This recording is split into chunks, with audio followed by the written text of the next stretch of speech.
Bénis l'Éternel, ô mon âme, et glorifie son nom. Chante plus que jamais, ô mon âme, je glorifierai ton nom. Voici l'aurore, le jour se lève, tout à nouveau je veux chanter, malgré les circonstances et ce qui pourrait m'attendre. Le soir encore, je te chanterai. Oui, bénis l'Éternel, ô mon âme, et glorifie son nom. Chante plus que jamais, ô mon âme, je glorifierai ton nom. Tu es bonté, lent à la colère, ton nom est grand et ton cœur est bon. Pour tes bienfaits je chanterai sans cesse. Sans nombre sont les raisons de mon cœur.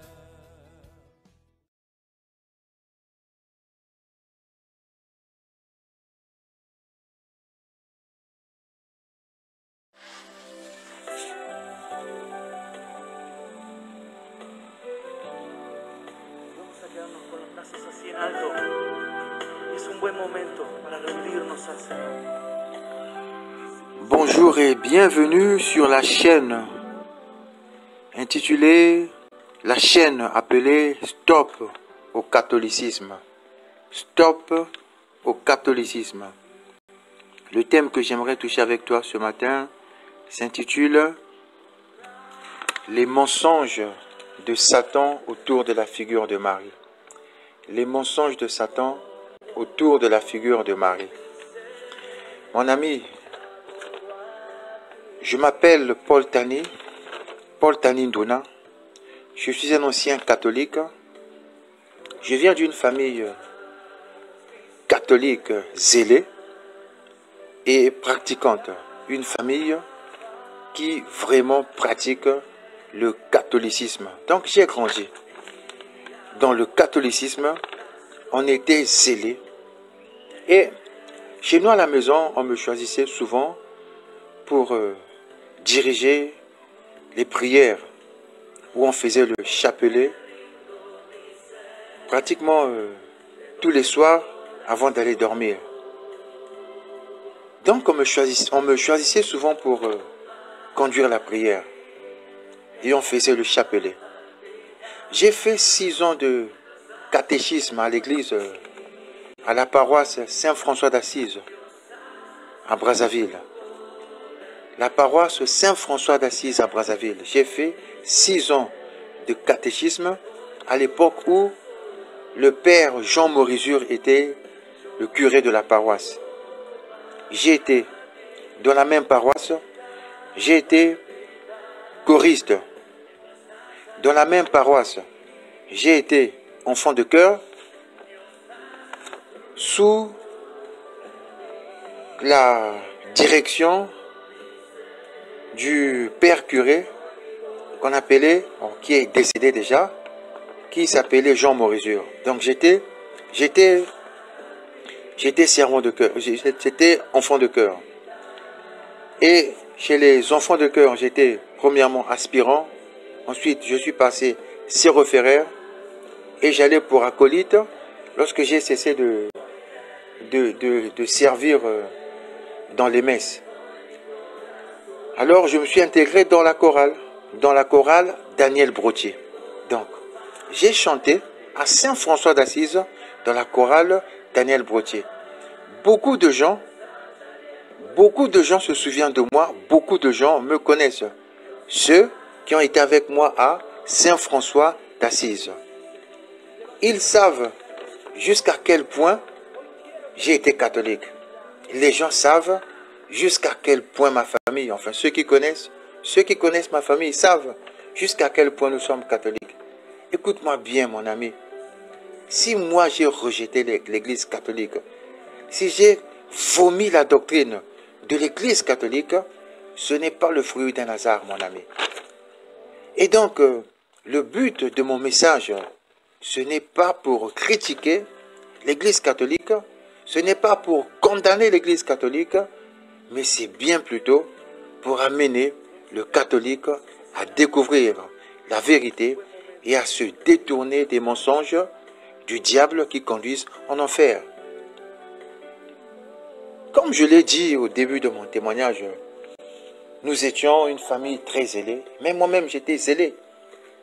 J'allais prier à la grotte qui se trouve à Notre-Dame du Rosaire. Quand on avait des problèmes, j'allais à la grotte. Mes parents me disaient, va à la grotte, va prier à la grotte. Et j'allais prier à la grotte. Je défendais la doctrine du catholicisme. Je défendais le catholicisme. Je défendais la figure de Marie. Je croyais que les chrétiens qu'on appelle les chrétiens des églises de réveil, je croyais qu'ils étaient perdus. J'étais convaincu de la figure que le catholicisme m'a présentée concernant Marie. Écoute-moi bien, mon ami. Un zèle employé dans un mauvais sens peut conduire à la perdition. Un zèle employé dans un mauvais sens peut conduire à la perdition. La Bible dit, dans Proverbes chapitre 14, au verset 12, il est dit, « La voie qui paraît droite à un homme peut finalement conduire à la mort. » Tu vois? Il dit que la voie qui paraît droite à un homme peut finalement conduire à la mort. Et quand on parle de mort dans ce passage, on fait allusion à la perdition. Donc la voie qui paraît droite à un homme peut finalement conduire à la mort. Il me paraissait correct faire le chapelet. Il me paraissait correct faire les neuvaines. C'était pour moi normal de prier Marie, de chanter pour Marie, de demander à Marie d'intercéder pour moi. C'était normal, naturel, parce que j'ai grandi dans cette culture. J'ai baigné pendant longtemps, dans toute mon enfance, jusqu'à pratiquement l'âge de 22 ans, à peu près. Donc jusqu'à l'âge de 22 ans environ, j'étais plongé dans le catholicisme. Je croyais en tout ce que les parents m'ont transmis comme héritage spirituel. Je croyais au message que le père Morizur prêchait à la paroisse Saint-François. Je croyais en ce que les catéchistes nous disaient. Je croyais en toutes ces choses. Je les prenais au sérieux. Jusqu'au jour où j'ai découvert la vérité. La Bible dit que la voie qui paraît droite à un homme peut finalement conduire à la mort. Et l'apôtre Paul, dans Philippiens chapitre 3 au verset 6, l'apôtre Paul nous fait aussi son témoignage. Il dit ceci, dans Philippiens chapitre 3 au verset 6, il dit, du point de vue du zèle, il dit, du point de vue du zèle, j'étais persécuteur de l'Église. Donc l'apôtre Paul croyait servir le Dieu d'Israël, il croyait servir Yahvé Dieu en persécutant l'Église. Il croyait que les chrétiens étaient des hérétiques. Il croyait que tous ceux qui avaient cru au message de Jésus étaient dans l'erreur. Et lui, en tant que pharisien, s'était acharné contre l'Église. Il la persécutait à mort. Tu vois, mon ami? Donc, on peut employer un zèle pour Dieu, mais dans un mauvais sens. La Bible dit que mon peuple périt par manque de connaissance. Mon peuple périt faute de connaissance. Et l'apôtre Paul dire encore ceci dans 1 Timothée chapitre 1 au verset 13. 1 Timothée chapitre 1 au verset 13, l'apôtre Paul dit ceci. Moi qui étais auparavant un blasphémateur. Pourquoi? Parce qu'il poussait les chrétiens de blasphémer. Il poussait tous ceux qui croyaient en Jésus-Christ de blasphémer. Il dit, moi qui étais auparavant un blasphémateur. Non pas qu'il blasphémait contre Yahvé, mais il faisait blasphémer les chrétiens parce qu'ils ne croyaient pas au message de Jésus-Christ. Il dit, moi qui étais auparavant un blasphémateur, un persécuteur, un homme violent. Pourquoi? Parce qu'il faisait incarcérer les chrétiens. Il s'était déchaîné à mort contre l'église du Christ. Il était même présent lorsqu'on a lapidé Étienne. Il était là. Il a approuvé le meurtre d'Étienne. Il dit du point de vue du zèle, j'étais persécuteur de l'église. Et il dit dans 1 Timothée chapitre 1 verset 13, il dit, moi qui étais auparavant un blasphémateur, un persécuteur, un homme violent. Il dit, cependant, il m'a été fait grâce parce que j'agissais par ignorance dans mon incrédulité. Il agissait par ignorance dans son incrédulité vis-à-vis de Jésus, dans son incrédulité vis-à-vis du message que les apôtres Pierre, Jean, Jacques et les disciples prêchaient. Il était incrédule par rapport à ce message. Il ne croyait pas. Il croyait que les chrétiens étaient dans l'erreur. Et donc, il les a persécutés. Mon ami, écoute-moi bien. Un zèle peut être employé pour Dieu, mais dans un mauvais sens. Dans un mauvais sens. Alors, j'aimerais que tu découvres, premièrement, qui est Marie. Qui est Marie? Écoute-moi bien. Marie était une femme qui avait trouvé grâce auprès du Seigneur. Marie est une femme, écoute-moi bien, Marie est une femme qui avait trouvé grâce auprès du Seigneur. Le mot grâce veut dire faveur imméritée. Elle a trouvé grâce auprès du Seigneur. Pourquoi? Parce que le Seigneur l'avait choisi comme moyen par lequel il allait passer pour sauver l'humanité. Donc Marie est le moyen que le Seigneur avait choisi pour sauver l'humanité.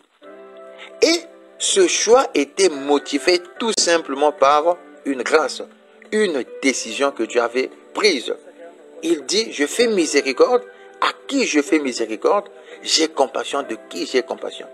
Dieu s'est basé tout simplement sur une décision, de manière souveraine. Une décision qui n'avait aucun rapport avec tes mérites. Allons-y dans Luc chapitre 1. Ouvre ta Bible dans Luc chapitre 1 et ensemble, lisons le verset 28. Luc chapitre 1 et ensemble, lisons le verset 28.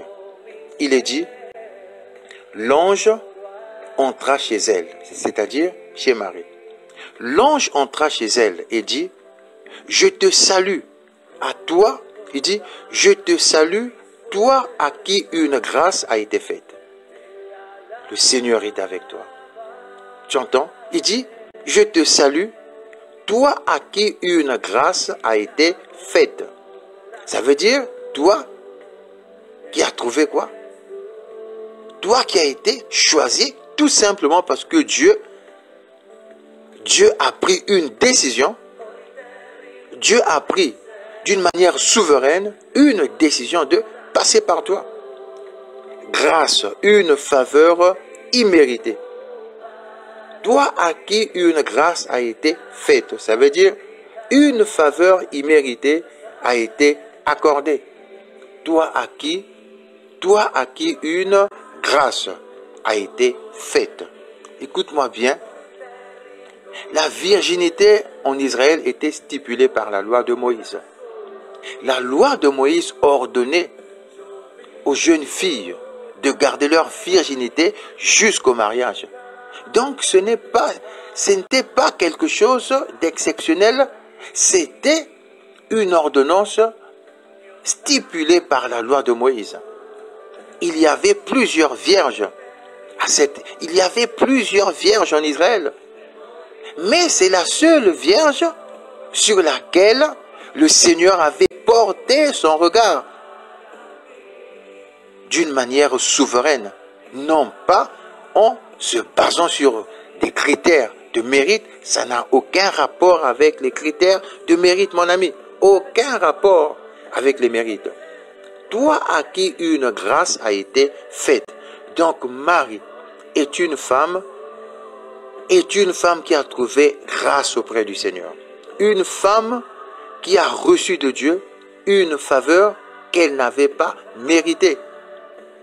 Dieu s'étant basé sur une décision souveraine. Et Marie dira ceci. Marie dira ceci. Luc chapitre 1, verset 38, il est dit, Marie dit, je suis la servante du Seigneur, que ta parole s'accomplisse pour moi.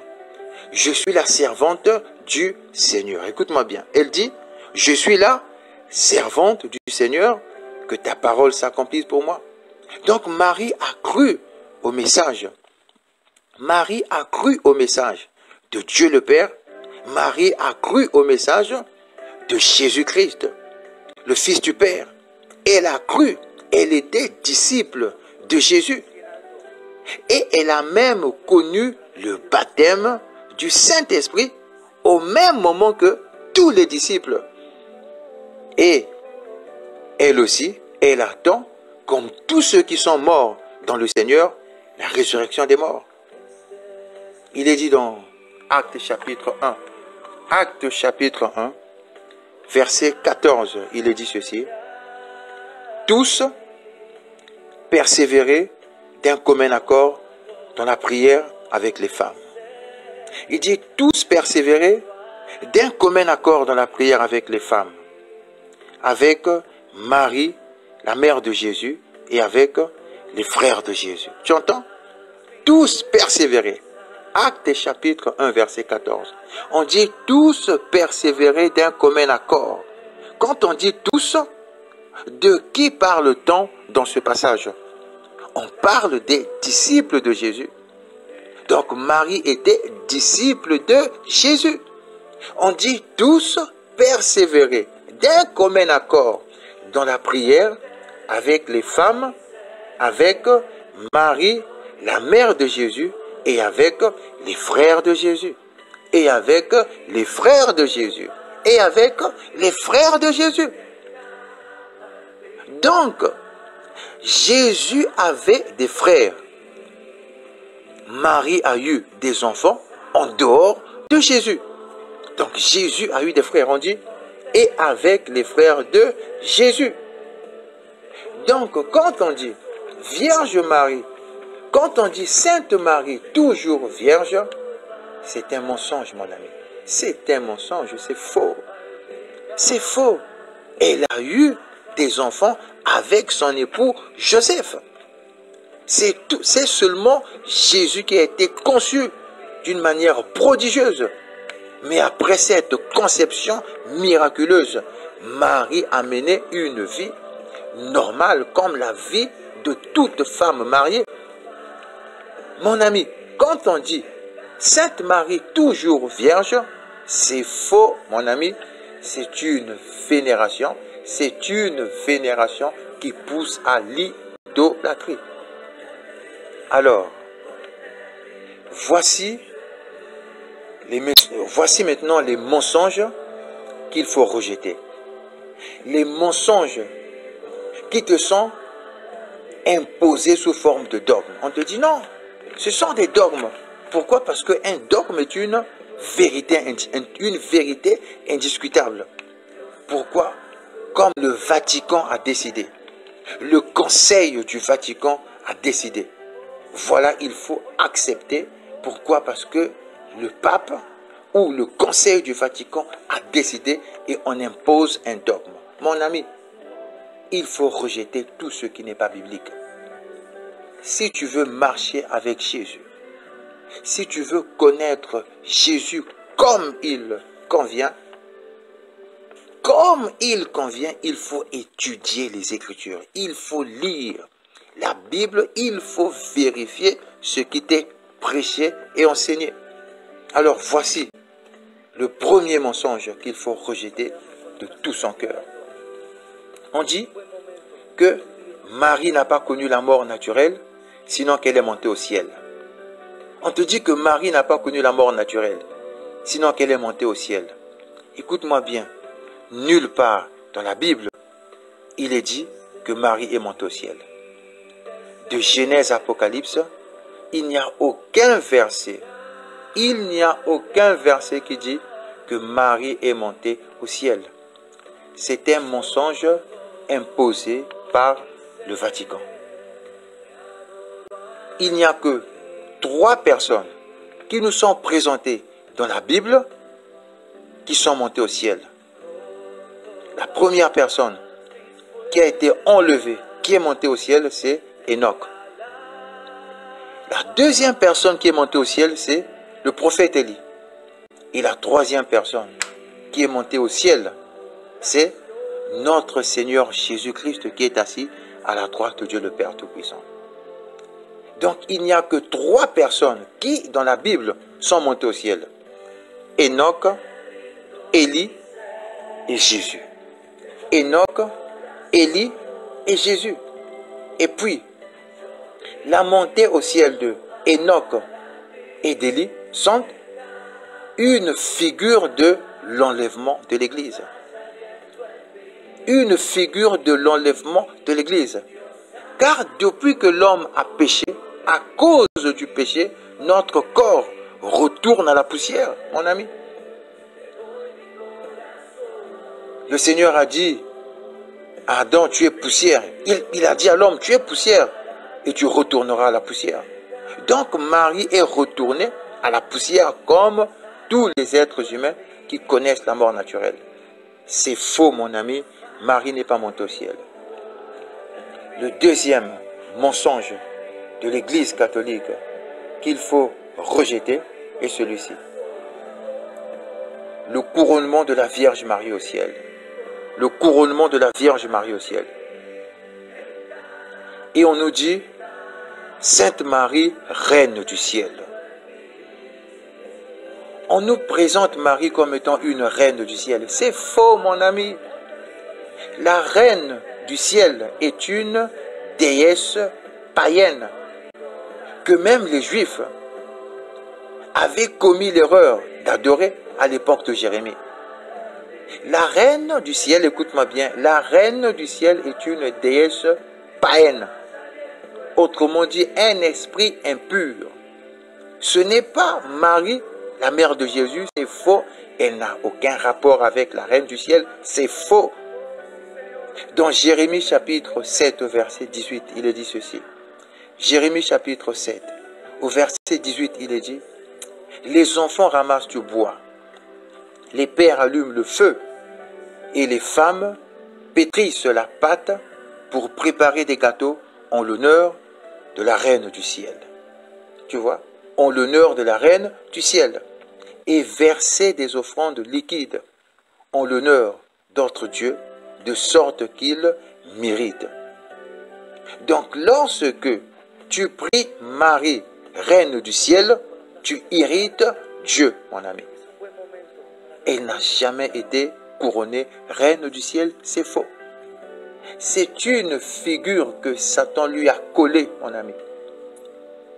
Marie en elle-même, celle qui permet à Dieu de devenir chair et d'aller à la croix, Marie, cette femme dont nous devons suivre l'exemple en termes d'obéissance à Dieu, n'a aucun rapport avec tout ce qui est dit par l'Église catholique à son sujet.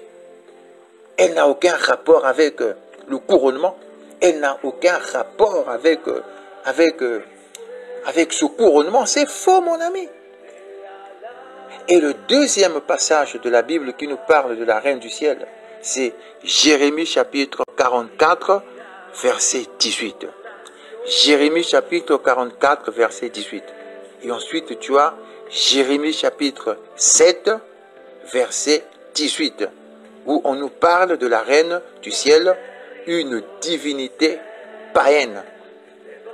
Et derrière, écoute-moi bien, derrière chaque divinité païenne agissent des puissances des ténèbres. Donc lorsque tu pries Marie, en fait, sur le plan spirituel, tu entres en communion avec les puissances des ténèbres. Sur le plan spirituel, tu entres en communion avec les puissances des ténèbres. La Reine du ciel est une puissance maléfique, une puissance ténébreuse, mon ami. Il faut rejeter cela. Le troisième mensonge est celui-ci. Marie nous est présentée comme une avocate et une médiatrice au ciel. Marie nous est présentée comme une avocate et une médiatrice au ciel. Mon ami, c'est faux. C'est faux, mon ami. Moi, j'ai fait ces prières. J'ai fait les prières de Marie, Reine du ciel. Quand on faisait à la maison, quand on faisait les mystères, surtout le mystère glorieux, le couronnement de la Vierge Marie au ciel. Moi, j'ai fait ces mystères. Le couronnement de la Vierge Marie au ciel. Moi qui te parle, j'ai fait ces prières. Mystère glorieux, mystère douloureux. Et dans le mystère glorieux, si j'ai bonne mémoire, on parlait du couronnement de la Vierge Marie au ciel. C'est faux. Et ensuite, Marie nous est présentée comme étant une avocate, une médiatrice. Sainte Marie, Mère de Dieu, priez pour nous. Mon ami, écoute-moi bien. Écoute-moi bien. Au ciel, nous n'avons qu'un seul avocat. Au ciel, nous n'avons qu'un seul avocat. Allons-y dans 1 Jean chapitre 2, l'épître de Jean. Donc la première épître de Jean, chapitre 2, et lisons le verset 1. La première épître de Jean, chapitre 2, et on va lire le verset 1. Il est dit ceci. Mais si quelqu'un a péché, nous avons un défenseur auprès du Père. Le mot défenseur est synonyme de avocat. Donc celui qui fait office de défenseur, l'avocat. Il dit, mais si quelqu'un a péché, nous avons un défenseur, c'est-à-dire un avocat, auprès du Père, Jésus-Christ le juste. On dit Jésus-Christ le juste. Pourquoi le mot juste est-il ajouté dans ce passage? C'est tout simplement parce que Jésus-Christ est l'unique homme qui n'a jamais commis de péché. Il est le seul être humain qui n'a eu aucun rapport avec le péché, qui n'a pas connu, qui n'a pas commis de péché. Voilà pourquoi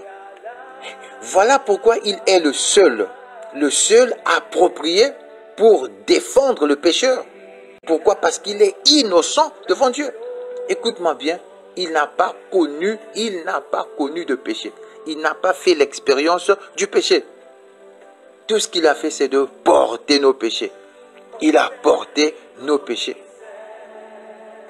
Il les a portés à la croix. Mais Jésus-Christ lui-même n'a jamais commis de péché. Voilà pourquoi il est le seul approprié pour défendre le pécheur auprès de Dieu. Or, Marie est née dans le péché, tout comme toi et moi avons été conçus dans le péché, à cause de ce que Adam avait fait dans le jardin. La Bible dit, car tous ont péché et sont privés de la gloire de Dieu. Donc nous avons tous péché à travers le péché d'Adam. Marie a péché à travers le péché d'Adam. Toi et moi avons péché à travers le péché d'Adam. Jésus, par contre, n'a eu aucun rapport avec le péché. Ni dans sa naissance, ni au cours de de sa vie terrestre, il n'a pas commis de péché.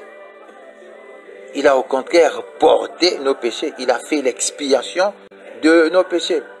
Dieu l'a considéré péché à la croix pour nous accorder son pardon à travers lui.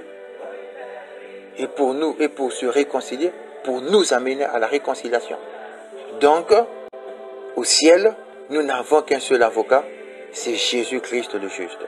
Mais si quelqu'un a péché, nous avons un défenseur auprès du Père, Jésus-Christ le juste. Nous avons un défenseur auprès du Père, Jésus-Christ le juste.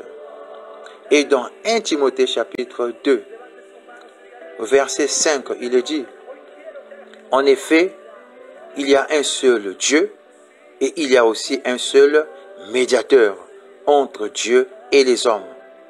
Un homme, Jésus-Christ, qui s'est donné lui-même en rançon pour tous. Tu vois, il n'y a qu'un seul Dieu et il n'y a qu'un seul médiateur entre Dieu et les hommes. Tu vois mon ami, donc au ciel, il n'y a qu'un seul médiateur. 1 Timothée chapitre 2 verset 5.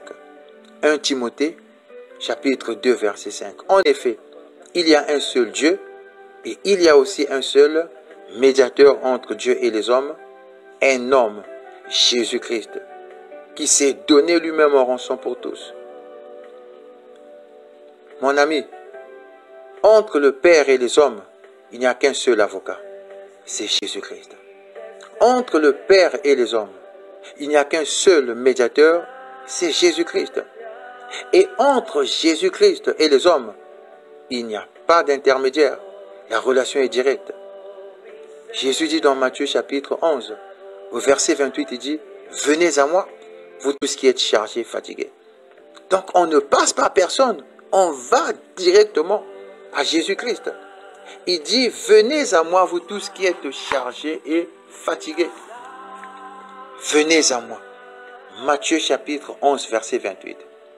Donc toi qui as des problèmes, toi qui attends de Jésus la solution, toi, mon ami catholique, toi qui attends la solution de Jésus, va directement auprès de Jésus. Va directement auprès de Jésus, jette ton chapelet au feu, jette ton chapelet à la poubelle, laisse ce chapelet, va directement auprès de Jésus. Il dit, venez à moi, vous tous qui êtes chargés et fatigués. Donc toi qui as des problèmes, fais comme moi. Moi, je suis parvenu à abandonner le chapelet pour aller directement auprès de Jésus. Et Jésus dit dans Jean chapitre 6, au verset 37, écoute-moi bien, écoute ce que le Seigneur Jésus dit. Jean chapitre 6, au verset 37, il dit, « Je ne mettrai pas dehors celui qui vient à moi. » Tu entends? Il dit, « Je ne mettrai pas dehors celui qui vient à moi. » Donc, ne passe plus par des intermédiaires. Ne passe plus par des intermédiaires. Va directement auprès de Jésus. Il dit, je ne mettrai pas dehors celui qui vient à moi. Alors, mon ami catholique, j'ai été catholique comme toi. J'ai été très catholique comme toi. Et si je suis parvenu à abandonner le catholicisme, parce que je crois que toi aussi, tu peux le faire. Tu peux te détourner de l'idolâtrie et venir à Jésus-Christ, mon ami. Écoute-moi bien. Dans ma famille, nous sommes 6 enfants. Le reste est encore catholique. Je suis le seul. Est-ce que tu vois? Je suis pratiquement le seul qui a rejeté l'Église catholique. Le seul. Tu vois? Tu vois le contexte dans lequel je me trouve? Je suis parvenu à vomir ces mensonges. Je suis parvenu à rejeter ces mensonges. Si tu crois de tout ton cœur, et si tu commences à remettre en question tous les dogmes qu'on t'a imposés, et prendre la Bible, vérifier si tout ce que je te dis est vrai, mon ami, le Saint-Esprit va t'éclairer. Le Saint-Esprit va éclairer ton cœur. Le quatrième point est ceci. Marie nous est présentée comme une intercesseuse au ciel. C'est faux, mon ami. C'est faux, mon ami. Dans Romains chapitre 8, au verset 34. Romains chapitre 8, au verset 34, il est dit, Christ est à la droite de Dieu et il intercède pour nous. Tu entends? Christ est à la droite de Dieu et il intercède pour nous. Donc nous n'avons qu'un seul intercesseur au ciel, c'est Jésus-Christ. Ce n'est pas Marie, mon ami, ce n'est pas Marie. Au ciel, il n'y a qu'un seul intercesseur, c'est Jésus-Christ de Nazareth. C'est Jésus de Nazareth. Romains chapitre 8, verset 34. Romains chapitre 8, verset 34. Jésus-Christ est assis à la droite de Dieu le Père et il intercède pour nous, mon ami. Il est l'unique intercesseur. Il est l'unique avocat. Il est l'unique médiateur. Il est l'unique chemin. C'est lui la porte, mon ami. C'est lui le chemin. C'est lui la vérité. C'est lui, mon ami. C'est Jésus-Christ de Nazareth. Et l'apôtre Paul, sous l'inspiration du Saint-Esprit, dira ceci dans Galates, chapitre 1, au verset 8. Paul dit ceci. Mais si quelqu'un, même nous-mêmes, ou même un ange venu du ciel, vous annonçait un évangile différent de celui que nous vous avons prêché, qu'il soit maudit. Tu entends? Et dit, mais si quelqu'un, même nous-mêmes, ou un ange venu du ciel, vous annonçait un évangile différent de celui que nous avons prêché, qu'il soit maudit, mon ami. Qu'il soit maudit. Alors je te pose une question. Est-ce que la vénération de Marie a été prêchée et encouragée par les apôtres? Est-ce que faire les prières à Marie a été encouragé par les apôtres? Est-ce que c'est le message que les apôtres ont prêché? La Bible dit, mais si quelqu'un, même nous-mêmes, ou même un ange venu du ciel, vous annoncez un évangile différent de celui que nous vous avons prêché, qu'il soit maudit. Mon ami, cet évangile où on encourage les gens à prier Marie, où on encourage les gens à adorer Marie, où on encourage les gens à chanter des chansons pour Marie, où on encourage les gens à faire le chapelet, où on encourage les gens à aller dans les grottes pour prier Marie représentée par une statue. Est-ce que les apôtres ont prêché ça, mon ami? Est-ce que les apôtres du Seigneur Jésus-Christ ont prêché cela? Et la Bible dit, mais si quelqu'un, même nous-mêmes, ou même un ange venu du ciel vous annonçait un évangile différent de celui que nous vous avons prêché, qu'il soit maudit, mon ami. Qu'il soit maudit. Qu'il soit maudit. Qu'il soit maudit. Galates chapitre 1, verset 8. Galates chapitre 1, verset 8. Galates chapitre 1, verset 8. Alors, mon ami catholique, je te prie, par les compassions de Dieu, de vérifier tout ce qu'on te dit à l'Église catholique. Vérifie dans la Bible si ce qu'on te dit est vrai, mon ami. Tout ce dont j'ai parlé, mon ami, je t'exhorte à vérifier tout ce dont je t'ai parlé. Vérifie avec ta Bible. Ouvre ta Bible et vérifie tout ce dont je t'ai parlé, mon ami. Prions le Seigneur. Père éternel, je te prie, dans le nom de ton Fils Jésus-Christ, d'illuminer les yeux de tous les catholiques qui vont écouter ce message, afin qu'ils découvrent, Seigneur, la vérité et se détournent du mensonge du diable. Cher Esprit de Jésus, daigne projeter ta lumière dans leur cœur afin qu'ils soient illuminés. Je te le demande, ô Seigneur, dans le nom de Jésus-Christ, notre Seigneur et Sauveur. Que Dieu te bénisse, mon ami.